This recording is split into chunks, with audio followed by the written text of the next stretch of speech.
All right. What is up, y'all? Will here with Schedulefly. And this is the Restaurant Owners Uncorked podcast brought to you by us here at Schedulefly. Simple web-based restaurant employee scheduling software backed by legendary customer service and all at a low price point. We have never raised our prices in 18 years. So if you were on pencil and paper or Excel or Google Sheets or something like that, and you need a scheduling software because scheduling and communication can be a headache, we got some real simple aspirin for you. If you are on another scheduling platform, they are owned by venture capital, private equity. They charge a lot of money and they have a lot of bells and whistles, and we can make life a lot easier for you and your team. So we're like the perfect fit. And jokes aside, we'd love for you to try us out. Schedulefly.com, 30-day free trial. My personal cell phone number is on like 3 pages of our public website.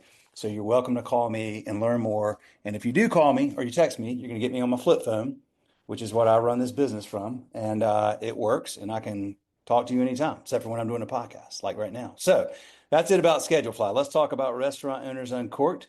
Y'all were excited. We've now passed 600 episodes, and we're just cruising and having a lot of fun doing this. And we have a wonderful opportunity today. This is a cool story because this is a business that is being started, and it's being started by a couple who is still gainfully employed. So we're going to hear the side hustle story and like where we are with this brewery and where it's going to go. So thank you all for joining today, Tom and Amy. If y'all wouldn't mind, just introduce yourselves.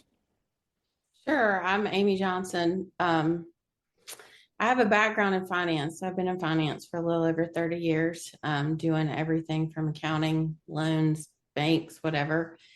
And I went to beer school in 2021. I decided beer was my thing.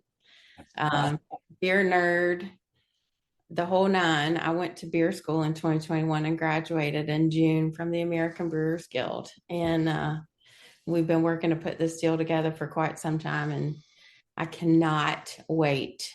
I'll still be involved in finance, but my major gig will be pouring beers, talking about beers, helping people understand beers. That's awesome. I can't wait to hear about beer school and the American Brewers Guild. Okay, cool. That's duly noted. All right, Tom, how about you? Hey, I'm Tom Johnson, and I'm front of house. I'll be supervising the kitchen folks and the servers, and I'm also a distiller. So we're going to have four spirits. We're going to have bourbon. We're going to have whiskey. We're going to have vodka, and probably the fourth one will probably be rum, but that'll be later on down the road. I went to the University of Vermont Business of Craft Brewing and got some information from three classes there. And before that, we had gone to Colorado Boy Brewing Company out in Colorado.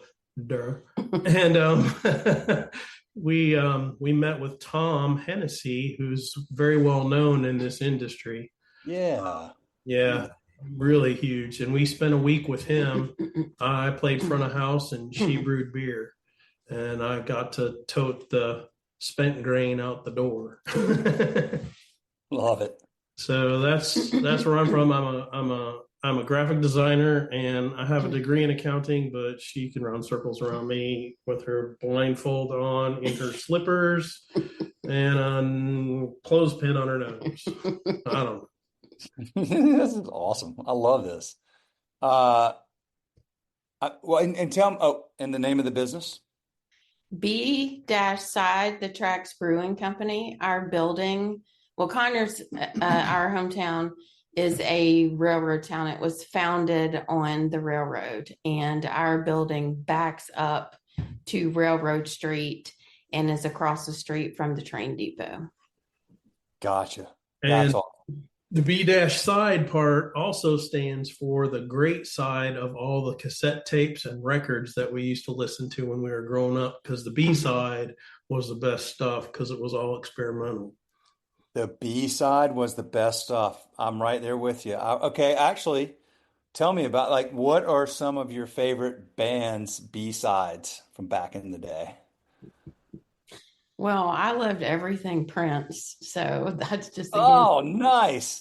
And then, Michael Jackson is one of my favorites. I grew up listening to a little bit of everything from country all the way to metal. So, I mean, I still have this many 45s, probably about, I don't know, 100, 150, So That's awesome. yeah, we had to buy a separate like record player for our stereo system in the bedroom because it didn't have a record player. No turn. Hey, they're coming back though. I've Yeah, got I've got three kids. They're 21, 18, and 15. If I'm not mistaken, they may all have record players. I mean, like, I got a son in the room right next to me here. I'm in my home office right now. He's got records like he's got the cases like Yeah. on his wall, like legit. Like they're making a comeback. I love that. Yeah, my biggest regret was when our daughter was 17. She was dating a boy, and I was trying to kind of win him over. And I gave him my Kiss Rock and Roll Over album from his Oh, dad because his dad loved Kiss. And I thought, oh, I don't play it a whole lot. And they broke up a couple of years later. And I'm like, why did I do that? you didn't get that back. No. Okay, so you're in a railroad town, and dude, I can't wait to come visit this place. When do y'all open? Well, right now, the target opening date is October of this year. We're still in construction. We are having a meeting with our construction manager tomorrow. He told us he's about 3 weeks behind. And of course, there's some hoops you have to jump through with the local alcohol license and the state alcohol license. So we're hoping October. We may be celebrating Oktoberfest in November. So, I'm crossing my fingers for October. You can make that a thing. That's all right. That's right. It'll be Oktoberfest no matter when we open. So that's There you go. that's our first celebration. So, all right, y'all, this is really cool. Now, are you leasing this space or did you buy Oh, a building? We bought the whole building. Ooh, now we're talking. Yeah. That's really cool. So did you buy it with the intention of putting this in there, or did you already have the building or? No. oh, that's a whole long story. Well, so yeah, so maybe we should back up to the very beginning. Let's do it. So I guess about 7 years ago, I didn't like beer. I'm the beer nerd and I didn't like beer, but I didn't know why, right? So Tom and I have this thing about service. We want to go to the places that have really good service. We don't mind paying the money and tipping well. And so there was really no place here in Conyers that we could do that. And so the big craze that long ago in Atlanta was breweries. There was new breweries popping up everywhere. So like our date nights, we planned, I called it a brewery passport. So we would go stay, to a brewery and say, this stamp on our brewery passport. And we just started really getting into talking about beer and talking about what's in the beer and talking to the people at the breweries. And the more I talked about it and the more I really started to understand what I liked and what I didn't like, I really started liking beer. And then the more I started to get into talking about how it's brewed, and we did a couple of tours at some of the breweries, I was like, oh my God, okay. So I started really nerding out on this stuff. And we were in Pigeon Forge, Tennessee with our granddaughters back in 2020. Mm-hmm. And actually, so we had looked at a building. There was a building that we had looked at for many, many years for a theater. We were involved in the theater group here in Conyers, and it was for sale. And so right after we got back from Pigeon Forge, well, no, it was before we went to Pigeon Forge. Tom was like, hey, this building's for sale and I've looked at it forever. Let's go look at it. It was the Rockdale Citizen newspaper. No, that's the Chevrolet dealership. Oh, the Chevrolet dealership? Yeah. Oh, is that the one you're talking about? Yes. Oh, the one across the street. Yes. Yeah, okay, right. Yeah. Green Street. Yeah. So we have a friend that's a realtor and she showed it to us, and we Right. were both like, oh my God, this would make the coolest brewery ever. Yeah. But there's no parking spaces. There's like 4. 0. Yeah. So when we were in Pigeon Forge, we went to a brewery in Pigeon Forge and just got to talking about it. And we're friends with the mayor here in Conyers. And so Tom called the mayor and said, hey, look, What about parking? what about, yeah, right. What's the parking ordinances? What's the requirements? And he said, what are y'all trying to do? And so Tom explained it to him and he said, when y'all get back, we need to meet because we need to talk about this because I'm interested in this. Because they were planning on having a brewery in downtown somewhere. Well, our mayor wanted one. Right. They're doing a 5-year plan where they're trying to do like the live, work, play, and the walkability. They're trying to bring more people to the town. So when we got back, Tom called the mayor and set up a meeting, and we walked in with the city manager, the director of planning and development, the mayor, The assistant mayor. There was just like all the leaders, all the leaders of the city, and they were like, council. We really are interested in this. Tell us more about what you're planning. So they gave us some ideas about some buildings that were for sale, some buildings that they knew were going for sale. We originally, the owner of the old Chevrolet dealership did not, he wanted too much money for the building. So we heard from the city manager that there was another building, the old Rockdale Citizen, the old newspaper building that was going to be for sale. We put that under contract and we couldn't get financing. So we lost the earnest money for that one. And just, I guess the mayor called Tom and said, hey, I know about another building that could possibly be going up for sale. That Rockdale Citizen building used to be 2 buildings that they merged together. It was the house of ill repute, right off the railroad tracks. And all the people from Avondale Estates, all the guys from Avondale Estates would come down the train, have a good time, and then go back home on the train. And then the dry cleaning establishment merged together. They merged that building together and it became the Rockdale Citizen newspaper. So that was kind of interesting. That's real seedy history in Conyers of the town. But that's the building that y'all lost the earnest money on? Yes. Yeah. Yes. And so brutal. Yeah. So you went to get financing, so you had to go do a commercial loan for a building with I'm assuming with the business plan for the brewery. Yeah. Yes, he wrote a business plan. So it's what, like 40 pages or something? It was like 68. Okay, so he wrote this huge business plan. I put together all the projections and she did the financials and the sales and all the numbers. We went to the Small Business Development Council in Athens, which is where the University of Georgia is. Our daughter went to University of Georgia. Yeah.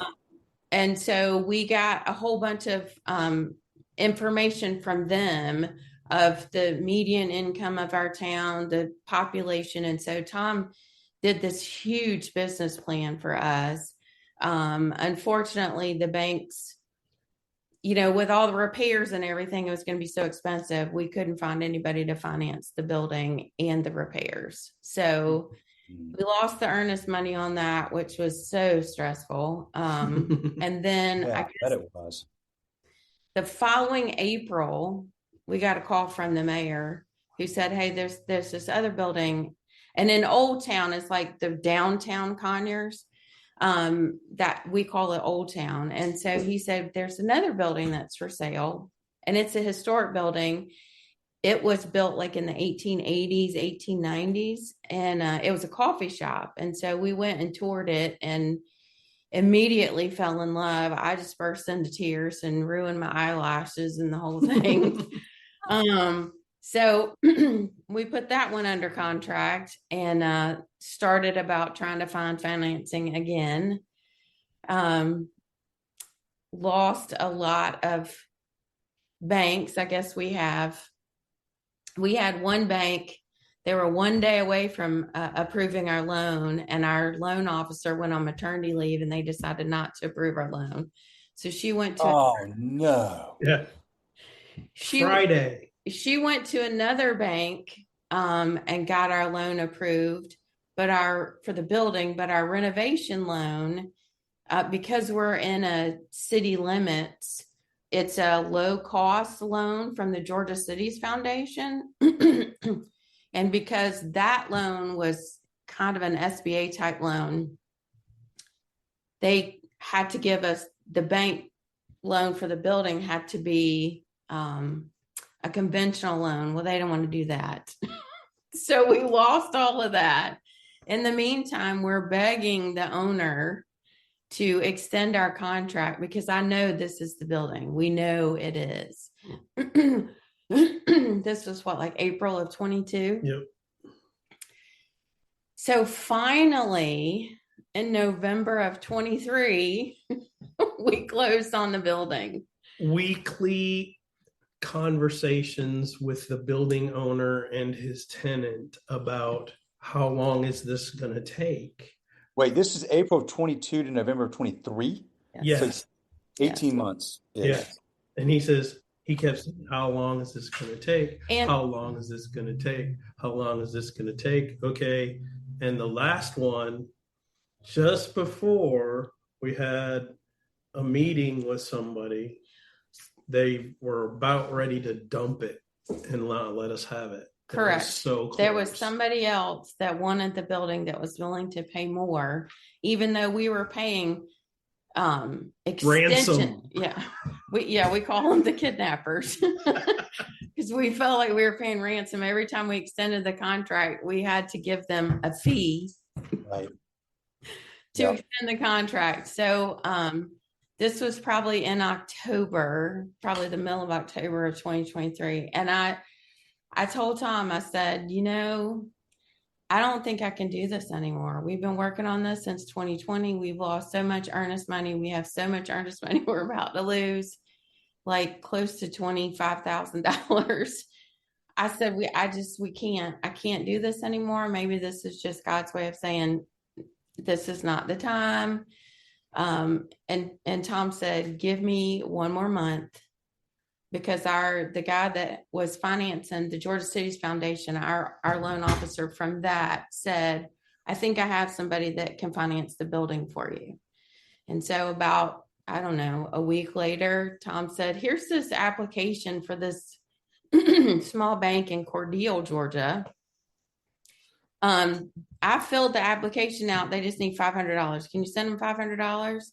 And like 2 weeks later, he said, okay, we'll give you $1 million. The building's 700,000 and we'll finance your equipment with the rest in 2 weeks. Yeah. Wow. And it's amazing. It was brutal. That's amazing. It was just brutal because, the other group, was all set up with that, and all we needed was a bank to have some of the capital, and there were two different entities with the state that were going to put money in for the rest of it, and they just bailed on it At the last minute. Wow, that is incredible, y'all. What a journey just to get the building. Yeah, Man. that's the building.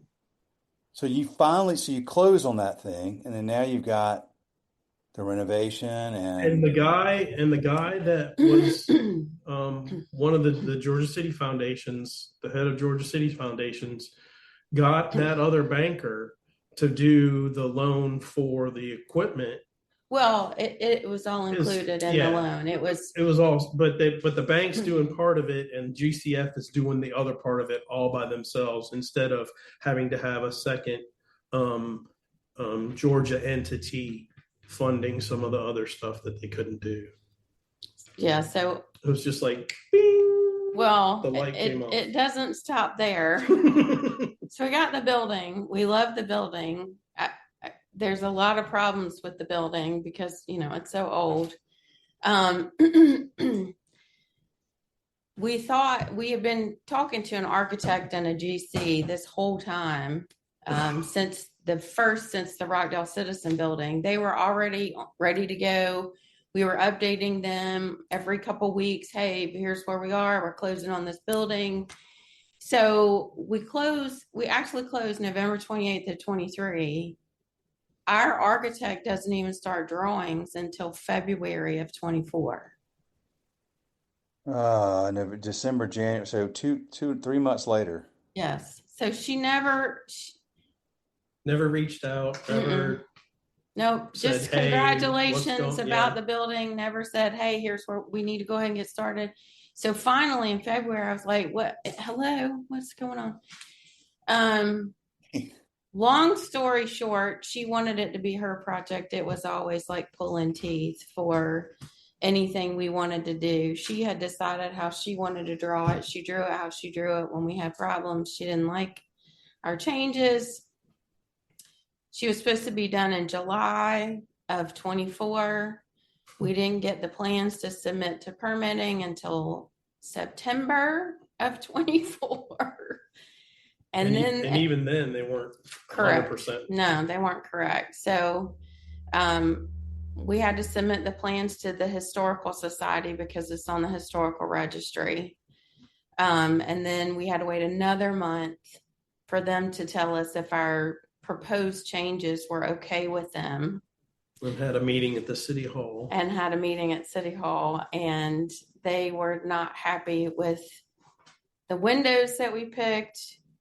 The director of planning and development, thank goodness, he was on our side. So he kind of talked them into doing what we wanted to do. They still are requiring us to have a carriage door as our garage door in the back. Got through that. Then our architect just stopped working. And just because we fired the GC. Oh, yeah. Well, and then we started getting preliminary numbers from our GC, who was her friend. Who knew what the budget was. Who gave us the original budget to submit to the Georgia Cities Foundation. And then when he came back with more concrete numbers, the budget had more than doubled, almost $2 million. And so we said, we can't afford this. And by the way, we want local people. We want this to be like a local, we just want everybody to be like part of this, right? Just be this inclusive local hangout, and we want local people to help build it. We wanted it to be embraced by the entire community, and he wasn't local. So he wanted, to truck stuff in from Alpharetta, North Georgia. the more expensive parts of town. And so we just told him, we can't afford you. We can't. We just can't price yourself out. We can't afford you. And so when that happened, she stopped working. And Wow. and then sent a notice to us and a notice to the city that she was done. And so here we are at the holidays, and Tom has to find another architect. So this is last December, yes. And so we, just by the grace of God, he found this wonderful architect who picked it up in January. We met him at the building in January, picked it up, did a lot of stuff, made a whole lot of suggestions, rearranged our whole kitchen flow, our cold room, which is even better. It took a little bit extra time to get engineering drawings done. And then we found a local person here from Conyers who kind of knows everybody as our construction manager. And then we had to get all the permits approved, which we did after a $42,000 fee to our local water department. Well, so a $42,000 fee to for what? For the number of seats. They call it a capital cost recovery fee, which we never knew about. I've read the entire statute for the city of Conyers and Rockdale County. There's nothing anywhere. When we had to get fire department to sign off, health department to sign off, water department to sign off, and then the city to sign off. Once we got all the other three, then the city would sign off on our permits. And so the the water department didn't want to tell me over the phone. They just wanted to send me the invoice. And when I got it, I called right back and said, what? Unreal. Thank goodness we have these really small lenders who, I just called the lender of the building and I said, dude, I need $42,000 like now. How soon can you wire me the money? And he said, send me the invoice. I'll wire it to you tomorrow. So we finally got our permits the end of May. And we started in June renovations. Golly, y'all, what a journey. But this is an extreme version, but it is a great example, and it's why people really enjoy, I think, listening to this podcast. There's a difference between thinking I want to own a restaurant or a hospitality business, like, and then actually doing that and what it takes to get that done. And then, I mean, because you're just getting it, and then you're going to have all the challenges that come along with, like, now you have employees that work for you in this business, and this generation doesn't want to work today because, I mean, like, there's so many challenges that come along with this business. So you have to, and I commend y'all, and I'm really glad that you stuck with it because it clearly indicates to me y'all were meant to do this because you cannot, look, I've been doing this podcast for 15 years now since I had to literally beg people to come on because they didn't know what the hell a podcast was. And one thing I've learned over 600 episodes is you you really you have to just have something in you to do this, to be in hospitality. It has to, and y'all nailed it. You just said it. This is why I'm like utterly convinced you are going to figure out how to be very successful with this, is that you want your community to be a part of this. It's not just you opening a brewery. It's something that it's almost like a gift to your community that they are part of the story and the fabric of and the foundation of what you're doing. That mindset, like y'all have it. Like nobody needs to tell you that that's an important piece. I can tell you that I have learned through all these years of all like you have to think about it that way. Otherwise, it's like almost overwhelmingly challenging, and that's why so many places don't make it. Whatever the real number is, who knows? But like you hear about, oh, restaurant failure rate first year, but so much of it's because people are like, hey, I like making beer. I'm going to start a brewery, and they don't really understand what comes along with that. Or I'm a good cook. I'm going to open a restaurant. Yeah, yeah, that's cool. But man, the There's difference between enjoying and appreciating hospitality and then going and delivering it's huge, but your mentality is the foundation of what I've already heard, which is like this is not about y'all, it's about this community, Conyers, that you clearly love and providing a place for people to gather and enjoy their ups and mourn their downs but be part of the community. And that's like, y'all, I can't tell you. I mean, there's a lot of people that need to hear that get into opening restaurants, and the fact that you've already intuited that and expressed that tells me that like you've got the right mindset. That's just my opinion. Yeah, that's it, and our vision goes right along with that. There's a term that they were using. It's called a third space. It's not work. It's not home. It's a third space, Yeah. and that's the space that we're going to welcome people into in the brewery to have this conversation and group thought thing going on where everybody's just having a great time and eating good pizzas and specials and drinking good beer and distilled spirits and all that stuff, and that's going to be like our living room. That's what hospitality is. It's welcoming people into your home, right? Like, I mean, that's really what it is. And this is the third home. So The go ahead. other thing that I learned as I was learning to love beer and nerding out on beer is most people, when you ask, they ask if they like beer, they say yes or they say no. If you ask the no people the question why, they can't answer you.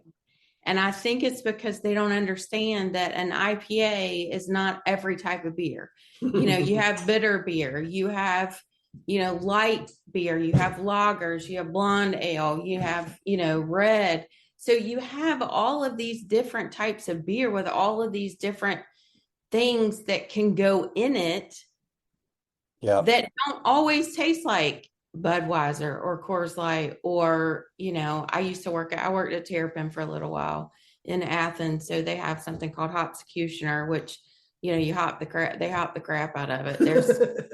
There's like buckets. There's like 8 huge buckets of hops that go in there and it's bitter beer. And some people like the bitterness, but that's the whole thing that I want to do is I want to teach people about beer. And if you don't like beer, tell me why, because there may be another beer. We're going to have 6 beers on tap all the time. We call them our house beers.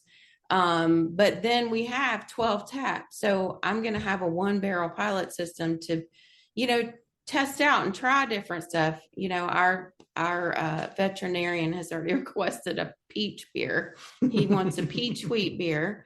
So that'll probably be the first one that I kind of test out, but still, and just, we're going to have people come in to do tastings. When I do a new beer, let's taste the beer and tell me how you feel.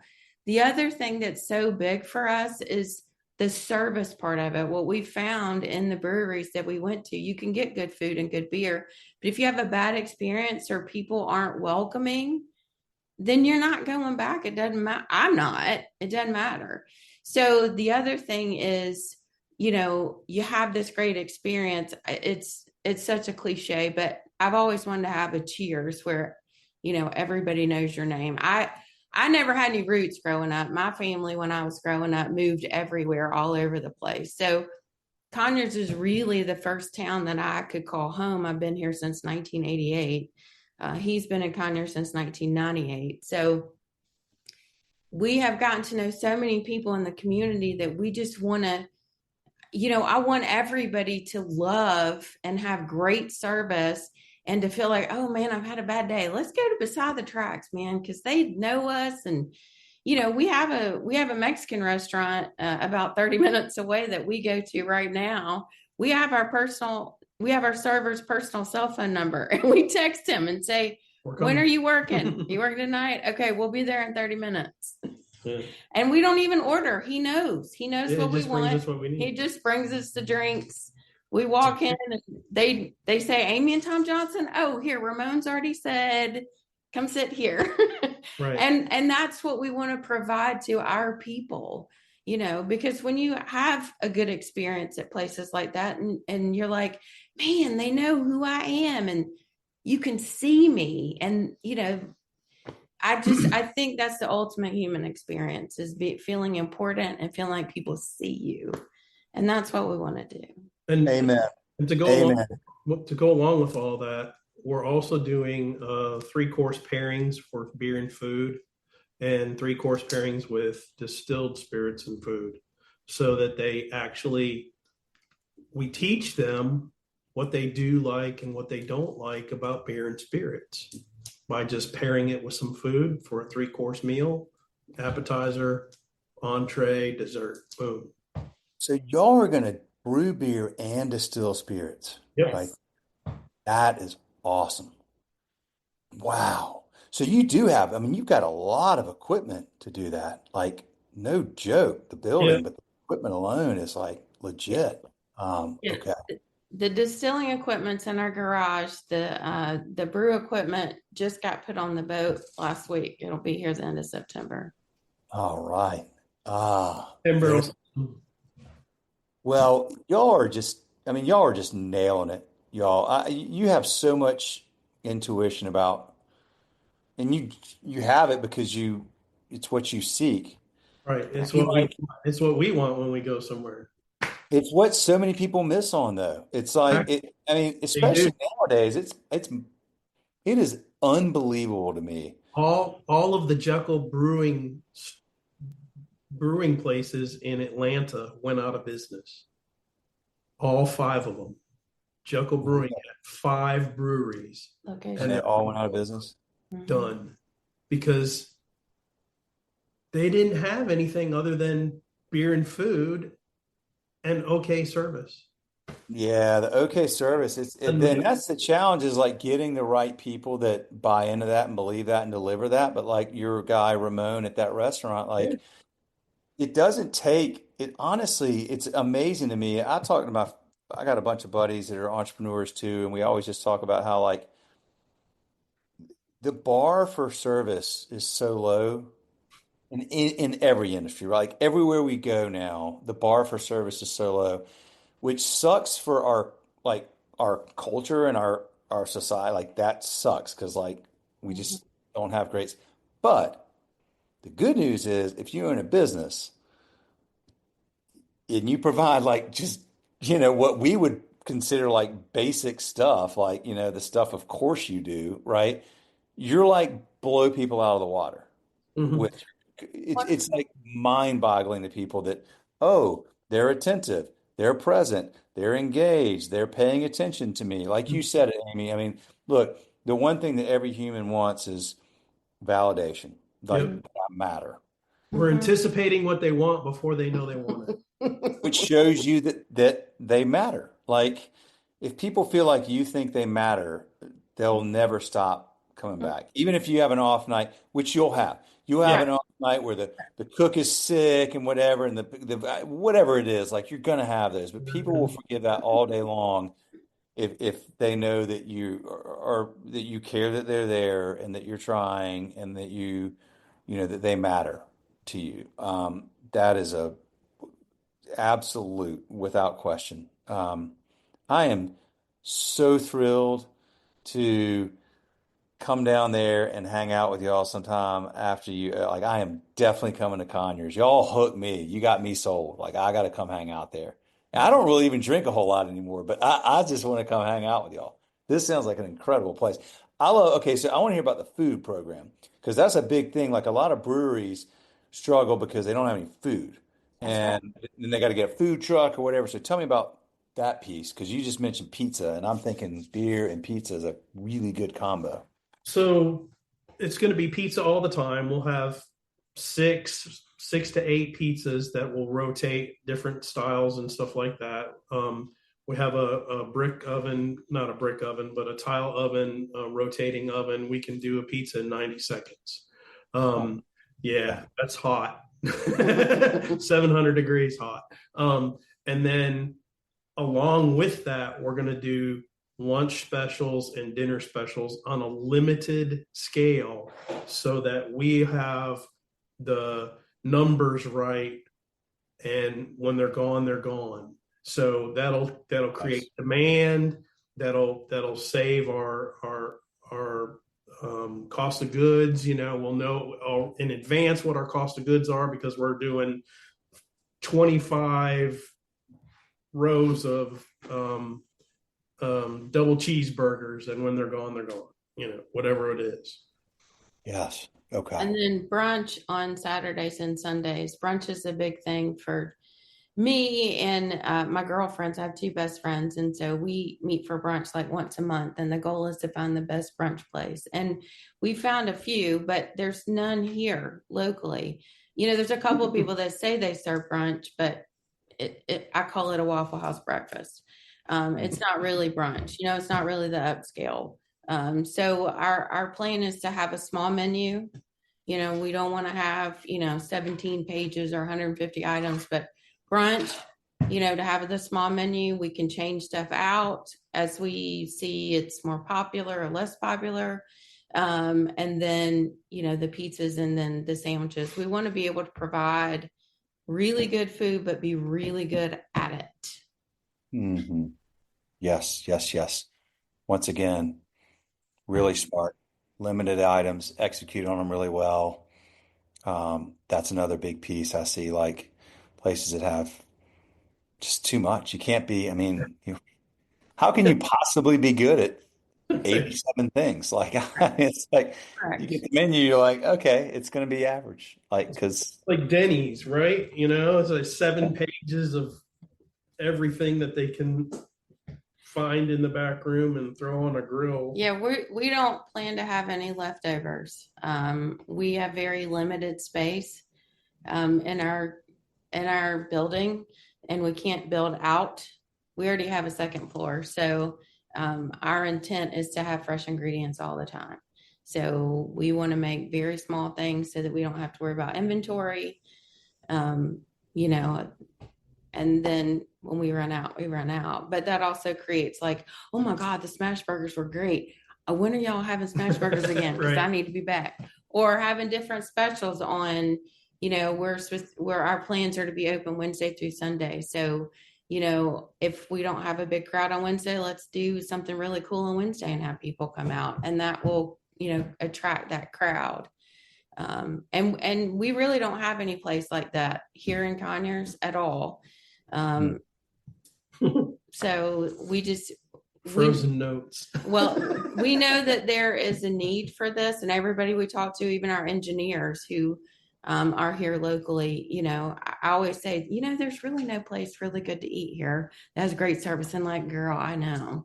So, I mean, everybody that I've talked to in this town is just so looking forward to it. We already have 805 followers on our Facebook page, and we're not even done with construction. Like 4 posts. that's awesome. That's awesome. Who's doing your are you just going to have a Facebook page, or are you going to build a website? We're doing a website. Kyle. He's with what's the name of his business? The ownership company is Pixum, Pixsym. He's building our Facebook page, and he's so excited too. He's already got a picture on the front page of the Facebook page that is me shoveling coal into the engine of a train. Very cool. So, okay. Now I got to ask this. Y'all are otherwise occupied. You just got home, Tom. So when y'all open, does that change, or do you continue? Sayonara. Yeah, that's gone. Yeah, that changes. I included our salaries in, we're going to be the managers and stuff like that. So I will keep most of my clients. I have some tax return clients. I'm not a fan of doing taxes, but I can do it. But my accounting clients, I will keep those. But other than that, everything else will go away. It'll be Tom, you're going to go full time at Yeah, and she's not going to like what I say next, but I'm going to say it anyway. I have an embroidery machine upstairs, and so I'm going to do all the swag, all the embroidered gear and apparel and stuff like that up top, and sell it through the store, sell it at the brewery. Well, you can do that. Then you obviously can do you're going to be doing your taxes. I assume all your. So this is good. Well, I asked that question. I'm glad to hear that because y'all probably know that's like one thing you see a lot of is like somebody's like, oh, well, I'm going to keep working, but I've got this great GM that I'm going to hire that's going to run my place for me. No. Like, there will happen. There'll be nobody in the brewery but me. I mean, he might help me with the, bags of malt as we run it through the grain crusher and stuff like that. I'll be dumping spent grain out the back door all day long.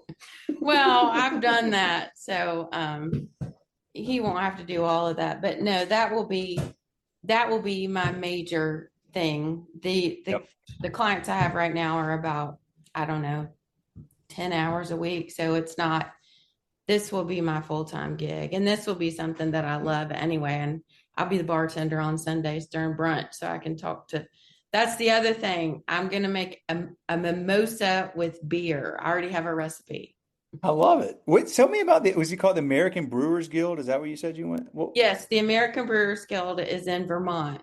And yeah, this is a story. So I'm in finance, right? I'm numbers all day long. I still remember my phone number from high school, but I had to write an essay when I applied to the American Brewers Guild. Okay. And I'm not good with words. And so I asked him, I said, here's what I wrote, and it's really just awful. So can you help? It wasn't awful. So he helped me expand it. It was an online program, 6-month program. It's the Intensive Brewing Science and Engineering Program. Yes. Intense. Wow. That's the word. So I applied probably, I don't know, maybe in August or September. And then I found out in December, I got my acceptance letter. I cried. I came home for lunch. I was working full time somewhere else. Came home for lunch and got it in the mail or got it on my email or something. And I burst into tears and called him and said, I got in. Oh my God. So they sent me all the stuff. All the videos were online. I had to download. I have like 4 or 5 notebooks of all of the stuff that I had to print out. It is really intensive science. Yeah. It's all about the chemistry. It's all the little atoms and how that all breaks down. And then we had a lot of engineering, which engineering is numbers. So I did well. We had three exams, and then I had to take a final exam. We had a week's in-person training. So my final exams took 12 hours a piece. They said, okay, we need a recipe for a blonde ale that has, 7% ABV and 20 IBUs. And here's part of it. Finish it. Wow. What about the hot water heater thing? Oh, yeah. And one of the questions was hysterical. I may not get it right, but it was the hot water heater, or no, the boiler. The boiler goes out in your brewery. And the only thing you have is a hot water heater. And how are you going to get it? I don't remember. Well, it was a pipe size and diameter and everything. How are you going to get that same flow rate through all those junk together, band-aided equipment together? Like you had a sink and a hot water heater, and you got to make a batch of beer yesterday. And she was just like, nailed it. That it was all about the engineering and how could we use the hot water heater in place of the boiler, since the boiler was going down, to still make the hot water to sparge in with the malt to make the beer. I mean, it was not glossary terms or anything you could memorize. I have photographic memory, but it was not anything like that. And then the week I spent in June, I spent in Vermont. I had to drive to Vermont, and our plan was to go together. We have an RV. We like to travel in our RV, and he got a new job like 2 weeks before I was supposed to go, and he had training that week. So I drove to Vermont by myself from Georgia. It was like 1,200, almost 1,300 miles one way. You say the Appalachian Trail, isn't it? Isn't that like Vermont to Georgia or something like that? It's like 12. Yeah, that's a long way. By myself. Now, I'm not, one of the fraidy cats. I've, driven just about everywhere, but by myself for 12 hours one way or 2 days one way. So I drove up there. I was really nervous about this. I didn't know who else was going to be in the class. And I just decided when I got there, you know what? I'm going to make this is the best thing that I've ever done. It's the biggest risk I've ever made. I was in class with 23 other 20 and 30-year-olds, which could be my kids. So freaking awesome. I love that. I immediately found a girl and sat down next to the girl and said, "Hey, I'm Amy. How are you?" Started conversations with everybody, made myself go and sit with different people and talk to different people. I talked about the brewery. I talked about what we were going to do. Best thing I ever did. And then our final exam, of course, we're all in the room, final exam. I was the last one to be finished because they had all of these crazy questions again. I had all my books. It was open book, but it wasn't like you could just look up again the glossary. So everybody was turning all their papers in. My friend sitting next to me was, 20 years younger than me. And so She turned hers in. I was the last one. I was like, oh my God, am I really going to make this? And I just kept telling myself, this is meant to be. This is meant to be. You love this. You have had the greatest week ever. And I turned it in, and 2 hours later, we graduated, and I got my That's certificate. amazing. It's That y'all have the coolest freaking story, man. I love this is so awesome. Your place is going to be incredible, y'all. The amount of hurdles you've had to overcome to get this going, it tells me that, like you mentioned, Amy, you're at one point. Oh, is that your dog? What kind of dog you got there? she's a border collie. Oh, she needs a lot of exercise. Yeah, she likes to run around. And Yeah. then we have a Shih Tzu and a Lab mix. Oh, good. Yeah, those And border collies, they're like they need to run. yeah, They got a lot of energy. Yeah. That's awesome.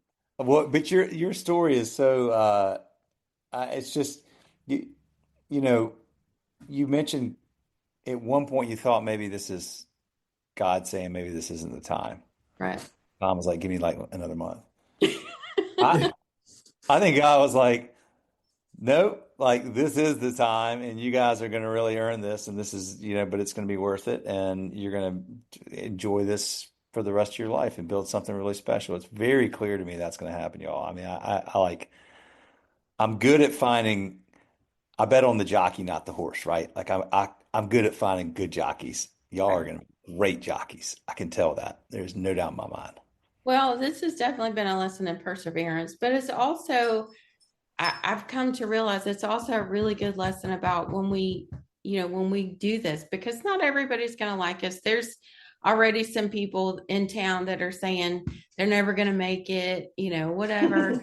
So it's just about where we are and what our story is and what our path is. All this other stuff, all these other issues that we had with the architect and GC and, the building and financing and all of that. It's really even better today than how I imagined it back in 2020 when we first started talking about it and really fine tuning this. I had a full-time job. I was actually working a full-time job, a part-time job, and then I had my own business with clients. And last July, I found out that they were closing my location of the manufacturing plant I was working at, and that they were going to, if I stayed on till the end of February and helped them with the transition, that they would pay me all the severance and bonuses and vacation and blah, blah, blah. And so I actually still have my full-time salary, but I can be, intricately involved in, this building this and being able to make all these decisions. So it's really, at the end of the day, it's not our time. It's really all about God's time. And we just weren't ready back then, and we are ready now, and we're moving forward. Well, you've overcome a lot, which is great because it is, I mean, look, it's a tough business. Like, I mean, it really is. It brings all kinds of challenges, but it also brings incredible rewards. And Mhm. I feel like, you know, the hospitality industry is right up there with like first responders. And I'll tell you why I say that because people that own, especially like independent hospitality businesses, I'm not talking about big chains, but I'm talking about people that own businesses in their communities that love their communities. When there's a fire, a flood, whatever, you name it, something bad happens in the community. The first responders are there, Right. and so are people that own restaurants and bars and breweries and hospitality businesses in that town. They're there with food, they're there with time, they're there with money because they love their communities. And most great independent hospitality businesses are like a love letter to that community. And the flip side of that is you can't have I don't believe you can have a great community, like a place that people would say, that place is awesome. What an amazing town that is. And if you say, okay, well, why? They're not going to get through many reasons before they get to, if it's not the top reason, oh, they've got all these great independent restaurants and businesses like that. Like that, that's a big part of what makes a community great. Yeah. And it's why it's smart that the mayor and the leadership there is embracing this, because it makes the town a better community, and it's going to make more people want to visit there. And then the more people that visit there, they're like, maybe we should live here. And I mean, like, that's how that stuff goes. I live in Waxhaw, North Carolina, divided right through the middle of town with train tracks, and old mill town that is outside of Charlotte. I mean, and it's booming, and the reason it's booming is A, proximity to Charlotte, where you have proximity to Atlanta, but B, it's because there's all these freaking awesome, cool local businesses down there. It's Hmm. not because there's Chili's or Right. fast food restaurants. It's because there's all these like awesome, unique places that you can only get in Waxhaw, that have people that live in Waxhaw that care about Waxhaw, and so therefore the town thrives because of it. So you got a cat too. How many cats do y'all have? Just one. Just one? Just one. We lost our kitty about a year ago. Our old kitty. He was 15, and so then we just decided to get a baby. So this What's your is cat's name? Salem. Sam? Salem, and his middle Sam. name is Chinook, which is a type of hops, of course. Chinook hops. There it is. That's hilarious. I love it. Well, okay, so good. Well, I want to respect your time. We'll wrap this up. How did we get connected through through GoTab? How did we get connected? GoTab, yes. GoTab is our point of sale. And so we had actually talked to another point of sale system that had a schedule built in. And so we were talking to GoTab about that. He said, no, let me just hook you up with some people. So that's how we got hooked up with that. Gotcha. Okay. GoTab's awesome. I'm glad y'all picked them. They're a great point of sale company. Yeah. I know well, I know their whole team really well. In fact, I'm going to Arlington week after next to have Tim McLaughlin, the CEO, on this podcast. Oh, wow. Um, yep, we're going to meet and just talk about business stuff or whatever and partnership stuff, but we're going to do a podcast episode too. They're a great company. They have really good tech and they have really good people. And there's a Mhm. lot of point of sale companies where, sure, the tech's good, but the service is not. And, like that's what, that's what you want. You want me to pick Exactly. up the phone and be like, just know that if you need somebody, you're going to get somebody. Like Right. that's an important Right. part of it. Yeah.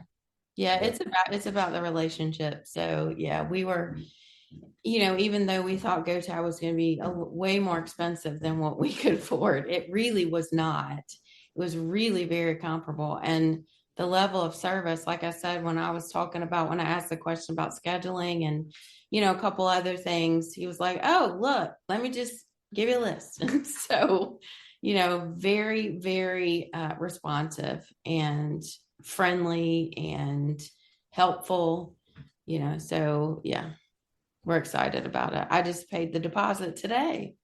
oh, that's great. Well, good. Well, y'all made a great choice there. They're an excellent organization.